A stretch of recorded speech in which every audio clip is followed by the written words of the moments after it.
Skąd przybyli pierwsi osadnicy lub, jak powiedzielibyśmy dziś, słoiki? Dlaczego dwie linie murów miejskich nie są tej samej wysokości? Od kiedy Warszawa jest oficjalnie stolicą Polski? Jak Stare Miasto straciło blask i stało się szemraną dzielnicą? Czym zaskoczyło nas Muzeum Warszawy? I gdzie znajdziecie gabinety pełne skarbów? Opowiemy wam o tym podczas wycieczki po Starym Mieście, które tak naprawdę nie ma jeszcze nawet 100 lat.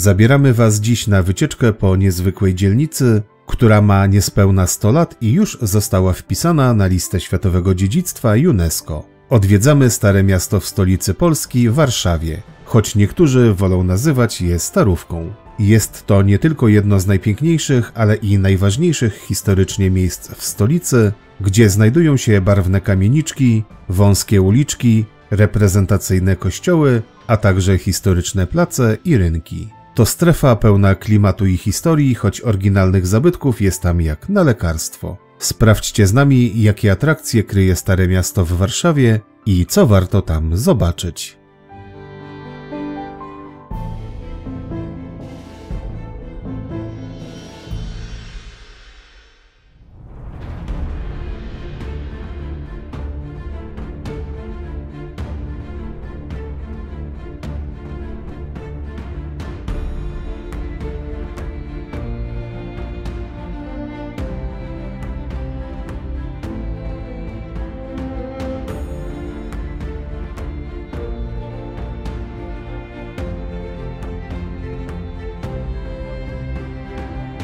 Stare Miasto to jedna z najpiękniejszych i najbardziej charakterystycznych dzielnic Warszawy. Zobaczycie tam wiele ciekawych budynków, wąskie uliczki, piękne place i kościoły. Jest jednym z niewielu przykładów, gdzie po zniszczeniach wojennych dokonano odbudowy z uwzględnieniem oryginalnego stylu architektonicznego, a efekty tej rekonstrukcji są niesamowite. Ponadto Stare Miasto to nie tylko zabytki, ale również wiele restauracji i kawiarni, które serwują tradycyjne polskie potrawy oraz cukiernie, gdzie można spróbować słynnego pączka z różą.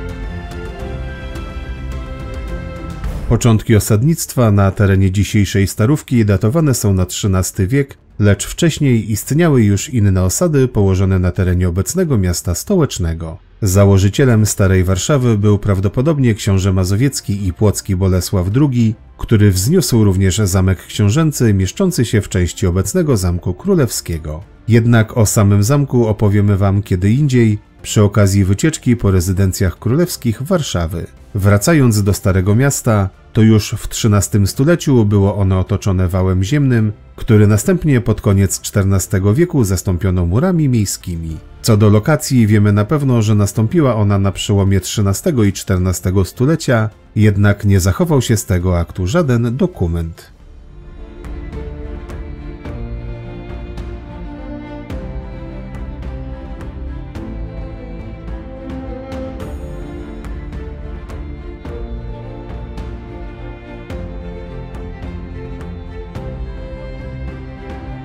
O ile pierwszy akt lokacji nie zachował się, to istnieje już dokument wydany przez księcia Janusza I Starszego w 1413 roku potwierdzający przywilej. Miasto zostało założone na prawie chełmińskim, a osadnikami dziś niektórzy powiedzieliby, że słoikami była grupa majętnych kupców, których Bolesław II sprowadził najprawdopodobniej z Torunia. Wybrali oni Warszawę ze względu na korzystne położenie na szlaku handlowym z nadmorza Czarnego ku Bałtykowi.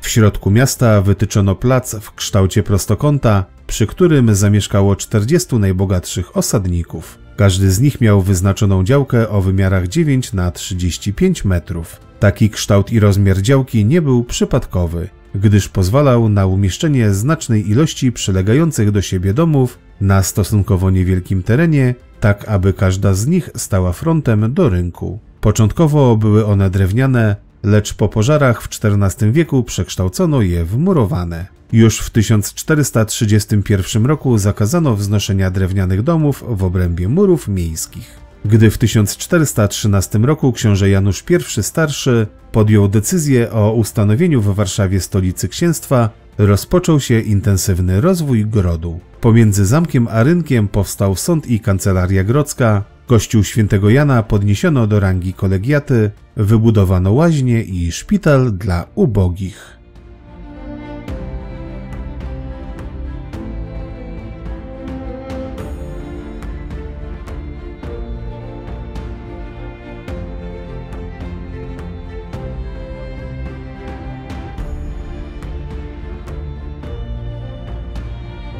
Jak już wspomnieliśmy, pierwsze obwarowania miejskie powstały w XIII wieku. Jednak już w pierwszej połowie XIV stulecia rozpoczęła się budowa murów miejskich. Jako pierwszy powstał odcinek biegnący od placu Zamkowego wzdłuż obecnej ulicy Podwale, który następnie przedłużono wzdłuż skarpy Wisły do zamku. W tym samym czasie rozpoczęto także wznoszenie 4 bram: nowomiejskiej, krakowskiej, rycerskiej i pobocznej. Ostatecznie jednak żadna z nich się nie zachowała. W XV wieku stwierdzono także, że istniejące mury są niewystarczające i rozpoczęła się budowa drugiej linii. Powstały one w odległości od 9 do 14 metrów od wcześniejszych. Aby umocnić ich obronność, wykopano przed nimi fosę o głębokości około 4 metrów. Gdy spojrzymy dziś na obie, wyraźnie zauważymy sporą różnicę w wysokości pierwszej i drugiej linii. Ktoś bardziej złośliwy rzekłby, że przy odbudowie Starego Miasta zabrakło cegieł, dlatego druga linia jest znacznie niższa. Nic bardziej mylnego. Zabieg ten zastosowano specjalnie już w XV wieku, aby umożliwić jednocześnie obronę z obu linii. Nawet po przełamaniu zewnętrznego pierścienia do zdobycia były jeszcze mury wewnętrzne, przez co atakujący byli wystawieni na ostrzał. Ot taki XV-wieczny fortel. Jeszcze w XVI wieku próbowano wzmocnić obronność murów miejskich stawiając barbakan. Jednak już w momencie powstania był on archaiczny i nie spełniał poważniejszych funkcji obronnych.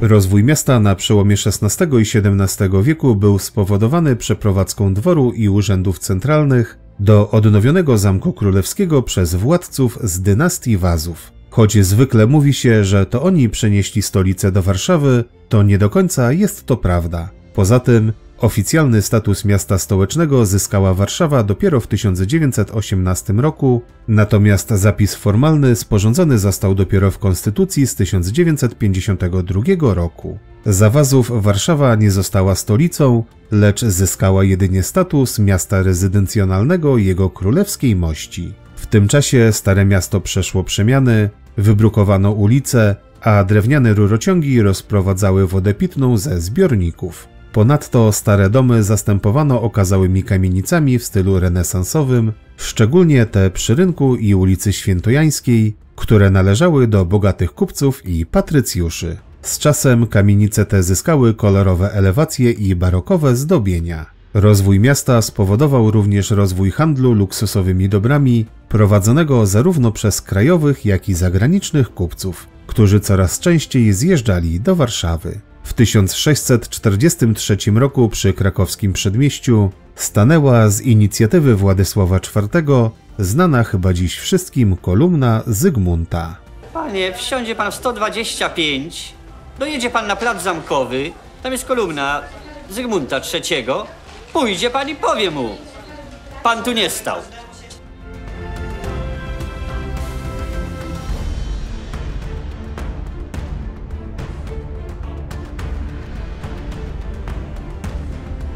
Jeśli podoba Ci się nasz film, proszę zostaw łapkę w górę oraz rozważ subskrypcję kanału i włączenie powiadomień.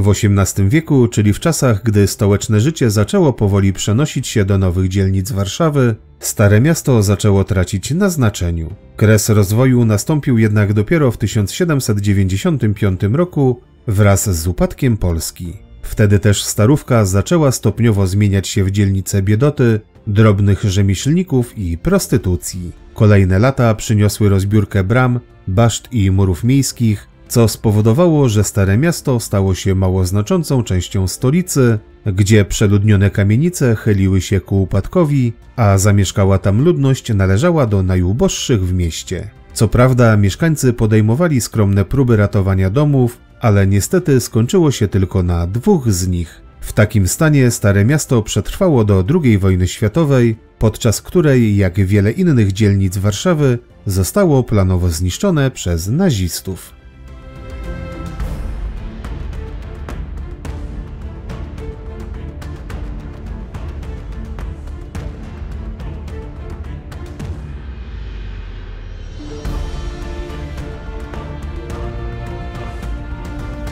Dnia 3 lipca 1947 roku Sejm uchwalił ustawę o odbudowie stolicy, choć już w 1944 planowano rekonstrukcję Starego Miasta. Jednak faktyczne prace rozpoczęły się symbolicznie 1 września 1947 roku. Przy okazji odgruzowywania poczyniono również kilka odkryć archeologicznych, takich jak malowidła gotyckie na ścianach kamienic, baszta rycerska czy znaczne partie barbakanu ukryte w murach przyległych kamienic. Do 1953 roku odbudowano znaczną część Starego Miasta, a oficjalnie zakończono ją 22 lipca w święto odrodzenia Polski. Rekonstrukcji Starego Miasta dokonano na podstawie starannych badań historycznych i konserwatorskich, odtwarzając układ przestrzenny z okresu lokacji w XIII wieku oraz architektoniczną zabudowę z XVIII stulecia na podstawie zachowanych wizerunków miasta utrwalonych m.in. w malarstwie Canaletta.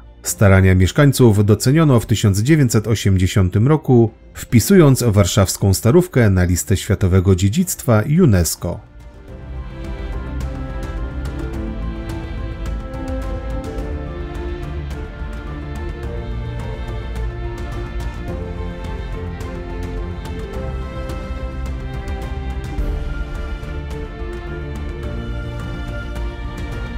Pomimo że budynki Starówki nie dobiły jeszcze przysłowiowej 100, to jest to wyjątkowe miejsce na mapie Warszawy. Dzięki odbudowie z okresu świetności możemy dziś podziwiać naprawdę piękne kamienice, z których słynęło miasto, określane przez niektórych jako Paryż Północy. Słynne kamienice patrycjuszy takie jak Baryczków, Klucznikowska, pod Świętą Anną, pod Bocianem czy pod Murzynkiem robią dziś wrażenie. Znajdują się tam siedziby najsłynniejszych polskich restauracji ze słynnym fukierem Magdy Gessler na czele. Związane są z nimi także liczne legendy, jak ta o skarbach strzeżonych przez bazyliszka, którego wzrok zamieniał w kamień. Po środku zaś rynku nie znajdziemy niestety stojącego tam niegdyś ratusza. Jest za to pomnik Syrenki, nieodzownego symbolu Warszawy.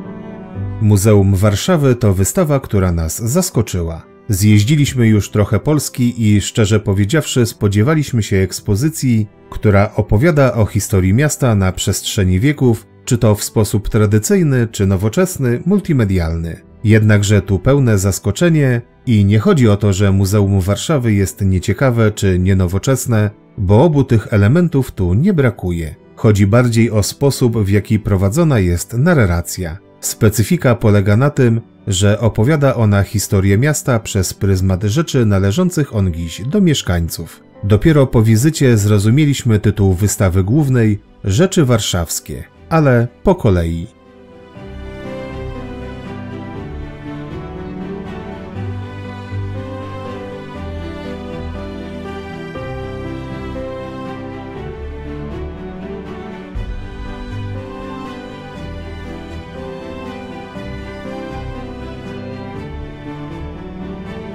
Główna wystawa w Muzeum Warszawy to gigantyczna opowieść, jednakże nie tylko ze względu na położenie w aż 11 przyrynkowych kamienicach. Historia miasta jest tu opowiadana nie przez pryzmat podniosłych wydarzeń, ale z punktu przedmiotów codziennego użytku mieszkańców. Zarówno tych bogatszych, jak i tych pochodzących z biedniejszych klas społecznych. Te przedmioty były stosowane przy okazji wielkich uroczystości, ale także w szarości dnia codziennego. Wystawiane są tu zarówno dzieła sztuki zdobiące salony zamożnych patrycjuszy, jak i proste narzędzia i urządzenia stosowane w domach. Ważną rolę w budowaniu klimatu wystawy odgrywają też wnętrza, odtworzone z pieczołowitością godną artystów. Kamienne i ceglane piwnice oraz drewniane klatki schodowe pozwalają oczyma wyobraźni przenieść się w lata świetności kamienic. Brak chronologii początkowo nam przeszkadzał, jednak po dłuższej chwili stwierdziliśmy, że nawet nam to odpowiada, bo mogliśmy sami wybierać interesujące nas sale.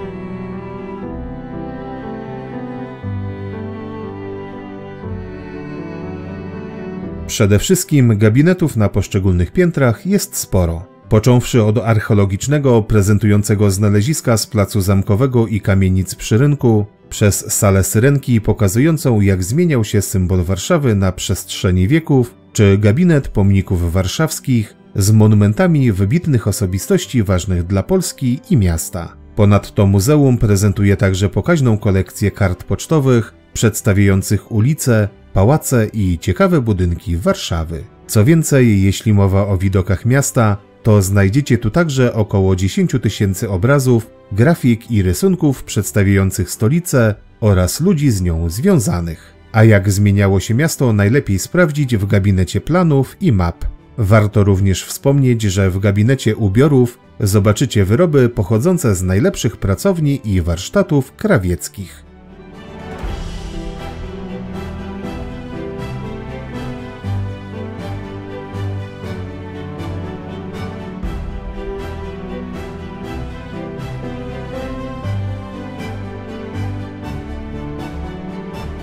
Na miłośników pięknych wyrobów czeka gabinet sreber i platerów oraz gabinet brązów wytwarzanych przez warszawskich rzemieślników. Ponadto nie wypada ominąć gabinetu detali architektonicznych, który prezentuje misterne dzieła sztuki zdobiące niegdyś warszawskie budynki. Medale, plakietki i znaczki znajdziecie w gabinecie galanterii patriotycznej i gabinecie medali.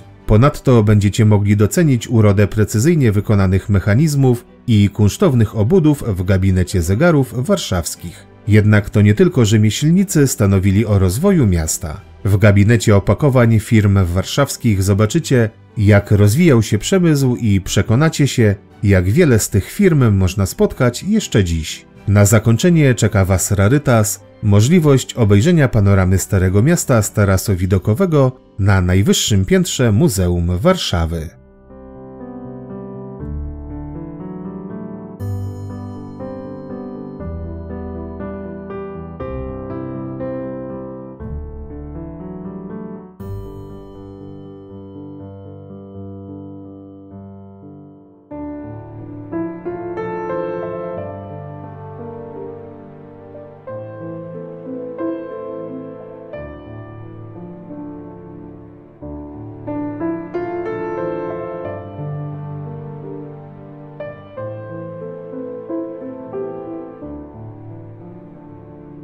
Pierwszą warszawską świątynią był kościół świętego Jana wzniesiony na przełomie XIII i XIV wieku, wtedy jeszcze jako drewniana kaplica. Ulokowany był nietypowo jak na ówczesne miasta, bo nie przy rynku, a przy ulicy łączącej zamek z głównym placem. Taka lokalizacja tłumaczona jest podwójną rolą, jaką spełniał, a mianowicie kaplicy zamkowej i kościoła farnego dla miasta. Z kolei pierwsza pisana wzmianka o nim pochodzi z 1321 roku i wspomina o tutejszym plebanie Gunterze. W 1338 roku na drzwiach świątyni przybito pozew przeciw zakonowi krzyżackiemu w sporze o zagarnięte ziemie.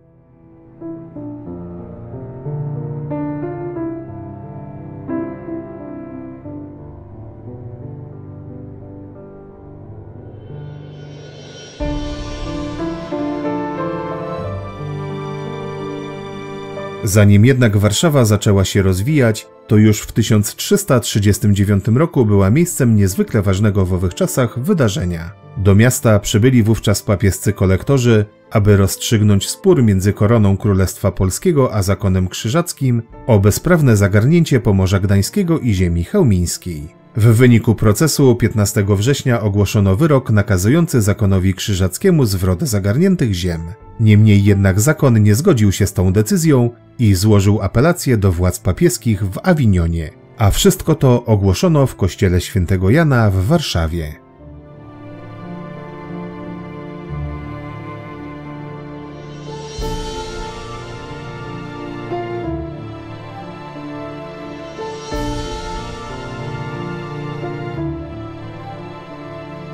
Pod koniec XIV wieku z inicjatywy księcia Janusza I Starszego powstała gotycka budowla murowana, która jednocześnie staje się miejscem pochówku książąt mazowieckich. W 1798 roku wraz z utworzeniem biskupstwa warszawskiego nadano jej tytuł katedry, a 20 lat później archikatedry. W połowie XIX wieku będąca w kiepskim stanie świątynia została gruntownie przebudowana w stylu neogotyku angielskiego. Mimo to kolejne zniszczenia miały miejsce w czasie II wojny światowej. Wpierw uszkodzona została we wrześniu 1939 roku, a następnie niemal całkowicie zniszczona w 1944. Powojenną rekonstrukcję przeprowadzono w latach 1948–1956, wzorując się na wyglądzie kościoła z XIV wieku.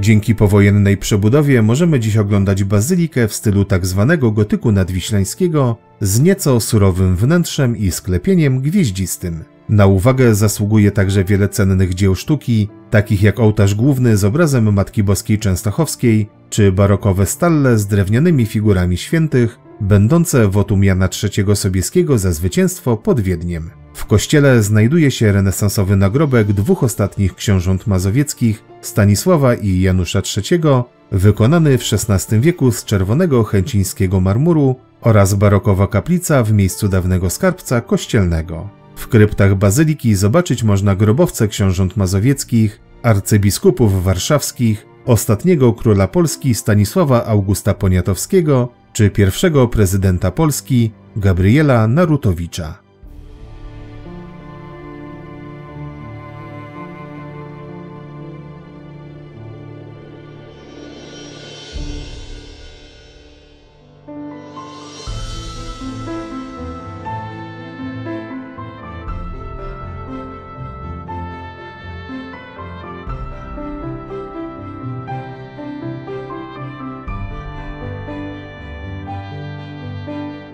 Dziękujemy, że obejrzeliście cały film. Proszę zostawcie łapkę w górę, piszcie w komentarzach o waszych wrażeniach, podzielcie się nim ze znajomymi i pamiętajcie o subskrypcji.